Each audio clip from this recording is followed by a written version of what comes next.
காரைக்கால் மாவட்ட காவல்துறை மற்றும் இந்திய கடலோர காவல் படையினருக்கு இடையிலான நட்புறவு கிரிக்கெட் போட்டியில் காவல்துறை அணி வெற்றி பெற்றது.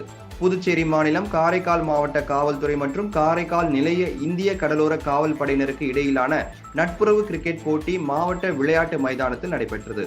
12 ஓவர் கொண்ட இந்த போட்டியில் முதலில் டாஸ் வென்ற இந்திய கடலோர காவல் படை அணி பேட்டிங்கை தேர்வு செய்தது. கிரிக்கெட் போட்டியை காரைக்கால் முதுநிலை காவல் கண்காணிப்பாளர் லட்சுமி சௌஜன்யா மற்றும் இந்திய கடலோர காவல் படை காரைக்கால் நிலைய கமாண்டன்ட் சௌமை சந்தோலா இருவரும் தலா 5 பந்துகள் பேட்டிங் செய்து துவக்கி வைத்தனர். முதலில் பேட்டிங் செய்த இந்திய கடலோர காவல் படை அணியினர் 12 ஓவரில் 5 விக்கெட்டுகள் இழப்பிற்கு 68 ரன்கள் எடுத்தனர். 69 ரன்கள் எடுத்தால் வெற்றி என்ற இலக்குடன் இரண்டாவதாக பேட்டிங் செய்த காரைக்கால் மாவட்ட காவல்துறையினர் அதிரடியாக ஆடி 8 ஓவரில் 4 விக்கெட்டுகளை இழந்து 71 ரன்கள் எடுத்து வெற்றி பெற்றனர்.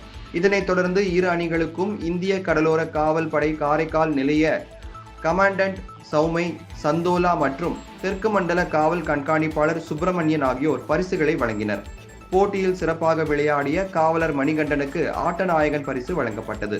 இந்நிகழ்வில் காரைக்கால் மாவட்ட காவல்துறையினர், இந்திய கடலோர காவல் படை வீரர்கள், அதிகாரிகள் மற்றும் பொதுமக்கள் என ஏராளமானோர் கலந்து கொண்டு போட்டியினை கண்டு ரசித்தனர்.